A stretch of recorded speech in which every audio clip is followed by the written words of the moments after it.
Baik, tujuan pembelajaran dari chapter ini adalah yang pertama yaitu memahami prinsip utama budaya organisasi. Yang kedua, memahami kekuatan dan kelemahan pendekatan budaya terhadap organisasi. Dan yang ketiga yaitu memahami peran kekuasaan dan politik dalam organisasi. Yang keempat, yaitu memahami keuntungan dan kerugian utama dari perspektif politik kekuasaan pada organisasi. Dan yang kelima atau yang terakhir, memahami ruang lingkup, metode dan batasan untuk pelaksanaan pilihan dalam hal desain dan perubahan organisasi. Baik, untuk materi yang pertama yaitu apa itu budaya? Budaya adalah bagaimana segala sesuatu dapat dilakukan pada sekitar kita. Budaya adalah hal-hal yang khas dari suatu organisasi, kebiasaan, sikap yang berlaku, pola perilaku yang dapat diterima secara umum. Adapun beberapa definisi budaya menurut para ahli ialah yang pertama menurut Jack Welch. Budaya suatu perusahaan adalah cara berpikir dan melakukan sesuatu yang biasa dan tradisional yang sebagian besar atau kecil dibagikan oleh semua anggotanya dan yang harus dipelajari oleh anggota baru dan setidaknya diterima sebagian agar dapat diterima dalam layanan perusahaan. Lalu, Schwartz dan Davis juga mengatakan bahwa budaya organisasi merupakan pola kepercayaan dan harapan yang dianut oleh anggota organisasi. Kepercayaan dan harapan tersebut menghasilkan nilai-nilai dengan kuat membentuk perilaku para individu dan kelompok-kelompok anggota organisasi.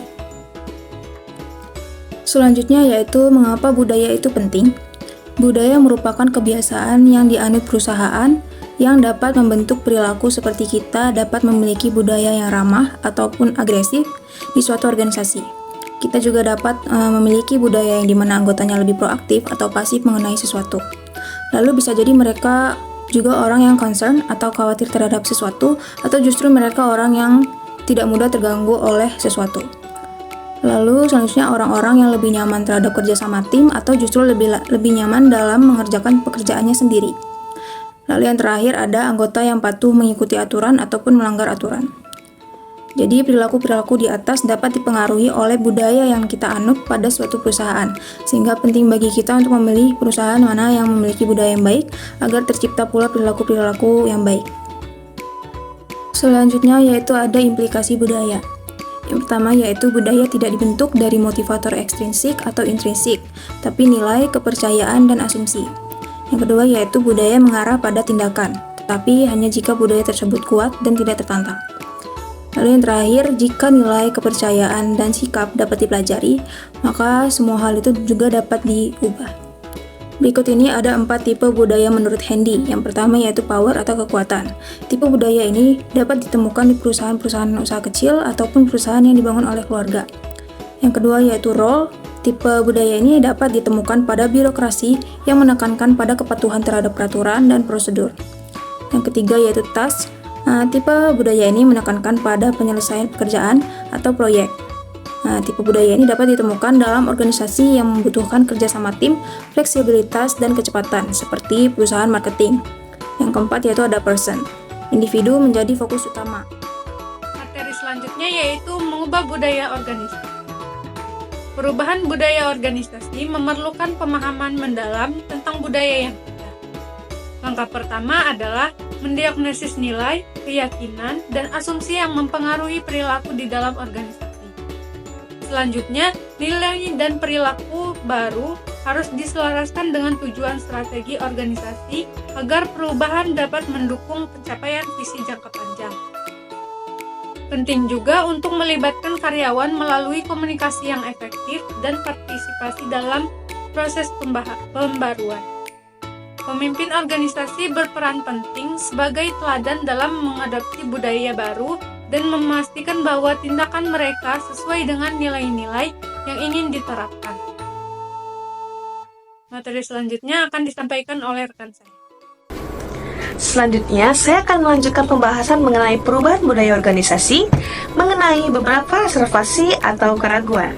Meskipun banyak penulis yang percaya bahwa budaya dapat diubah, tetapi beberapa peneliti mengambil pandangan yang lebih hati-hati. Studi oleh Gilmore et al. Pada tahun 1997 pada 530 organisasi menemukan hasil yang beragam, yang dimana manajer melaporkan tentang peningkatan kualitas dan produktivitas, sementara karyawan melaporkan tentang penurunan moral. Survei Bain & Code pada tahun 2006 juga menemukan bahwa kurang dari 10% organisasi berhasil mengubah budaya mereka. Dan survei tahun 2013 menunjukkan kegagalan integrasi budaya sebagai alasan utama dari kegagalan merger.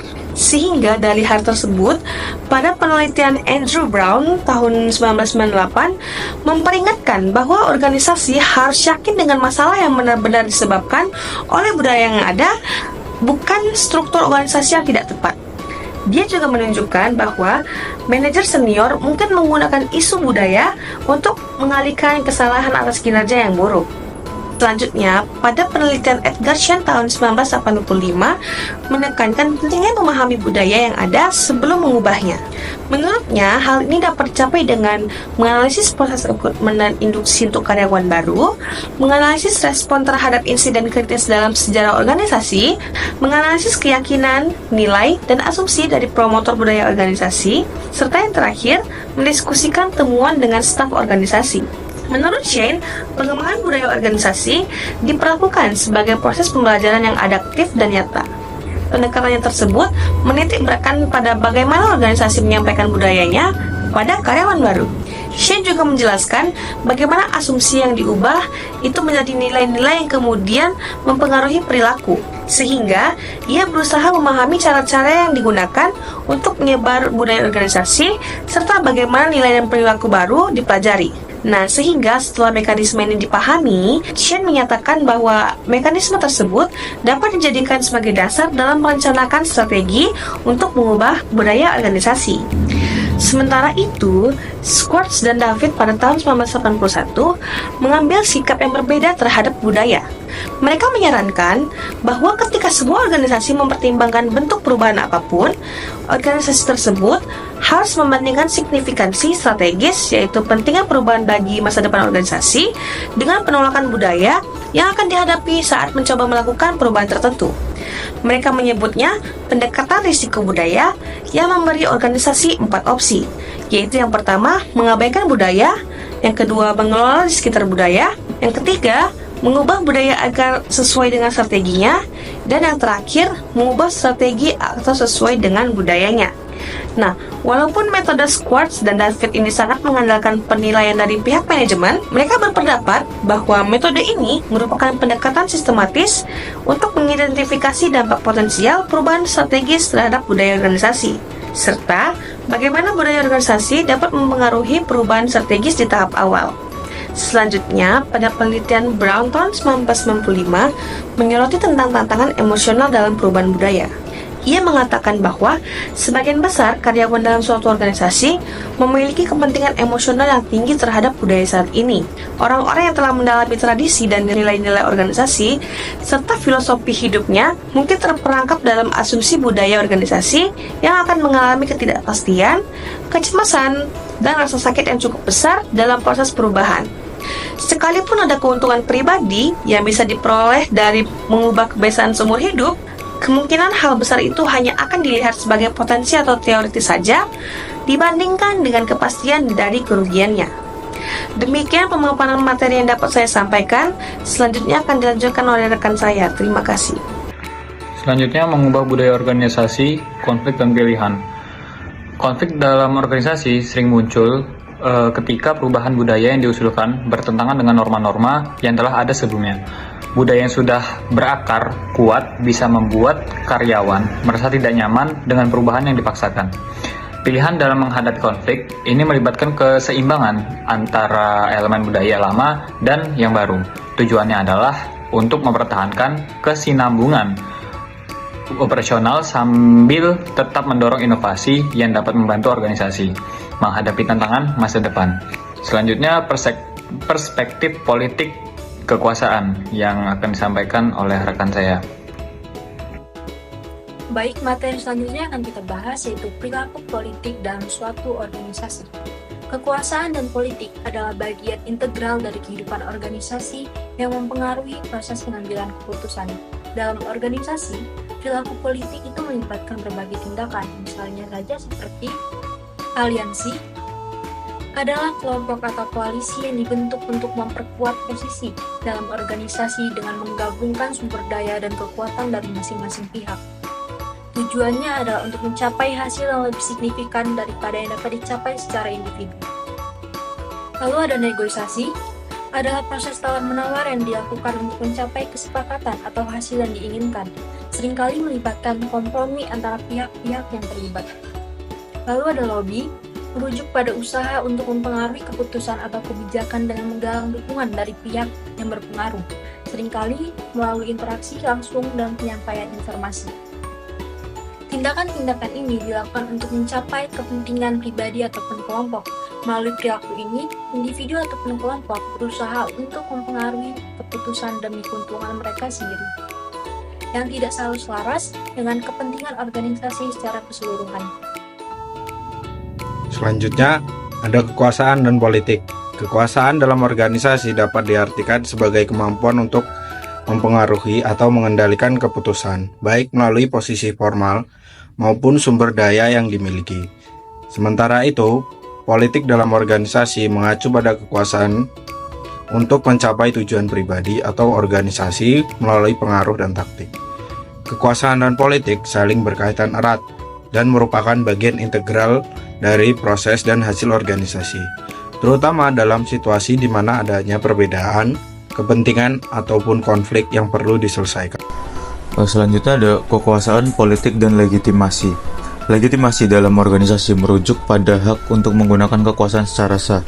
Kekuasaan sah dianggap sah apabila sesuai dengan norma, nilai, dan konteks sosial yang ada di dalam organisasi.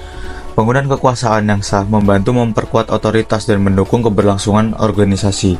Namun, kekuasaan yang tidak sah seperti yang diperoleh melalui politik yang tidak formal atau manipulasi dapat menyebabkan resistensi, konflik, dan pada akhirnya merusak otoritas serta hubungan kerja yang ada di organisasi.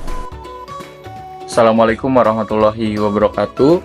Perkenalkan, nama saya Muhammad Azmi Gulam Zaki. Di sini saya akan menjelaskan mengenai mengelola dan mengubah organisasi dalam konteks pilihan. Nah, manajemen perubahan dalam organisasi itu tidak selalu tentang mengikuti aturan ya, atau metode yang selalu sama. Yang mana seringkali kesuksesan yang terjadi pada organisasi itu terjadi pada organisasi yang bisa beradaptasi dan fleksibel dalam menghadapi segala situasi yang berbeda. Di mana di sini seorang manajer itu perlu tahu kapan harus mengikuti pendekatan yang terstruktur atau kapan juga harus membiarkan karyawan ini menemukan solusi yang kreatif ya, atau tim mereka ini menemukan solusi yang kreatif. Nah, ketika kita itu menghadapi perubahan ya, organisasi itu harus mempertimbangkan beberapa opsi seperti menyesuaikan diri dengan situasi luar ya, kayak lingkungan pasar, pelanggan, terus juga teknologi, atau kita juga bisa mencoba mengubah kondisi luar ini agar lebih sesuai dengan kebutuhan organisasi, di mana pada akhirnya keputusan seperti ini tuh membuat organisasi dapat sukses ya, dengan cara yang cerdas, di mana kita itu harus bisa menyesuaikan diri kita atau organisasi secara internal, atau kita juga dapat mengubah hal-hal eksternal ya, atau hal-hal yang di sekitar kita. Baik, berikutnya di sini saya akan membacakan studi kasus mengenai memprediksi benturan budaya dalam M&A. Dalam proses merger dan akuisisi M&A, seringkali terdapat masalah terbesar, yaitu adalah perbedaan budaya antara dua perusahaan. Contohnya saat HP mengakuisisi Compaq. Meskipun mereka sudah berusaha keras untuk mencocokkan budaya perusahaan, tetap saja muncul konflik karena perbedaan budaya. Perbedaan tersebut bisa menimbulkan salah paham, kurangnya kerjasama, dan akhirnya menurunkan kinerja. Untuk mengurangi resiko, biasanya dilakukan audit budaya dan perencanaan integrasi. Intinya supaya merger atau akuisisi ini sukses, kedua perusahaan harus pintar-pintar menyatukan budaya mereka tanpa menghilangkan ciri khas masing-masing. Jadi kesimpulan pada materi bab ini adalah budaya memainkan peran penting dalam membentuk dinamika organisasi. Meskipun proses perubahan budaya kompleks dan seringkali menimbulkan tantangan perubahan tersebut, dapat diperlakukan untuk memastikan keberlanjutan dan pertumbuhan organisasi. Dalam perspektif kekuasaan dan politik merupakan elemen esensial dalam kehidupan organisasi yang harus dikelola secara hati-hati untuk mencegah konflik dan mempertahankan legitimasi. Terakhir, manajemen perubahan harus menyeimbangkan antara pendekatan yang terstruktur dan fleksibilitas dengan pilihan sehingga organisasi dapat beradaptasi dengan lingkungan yang terus berubah sambil tetap mempertahankan stabilitas internal.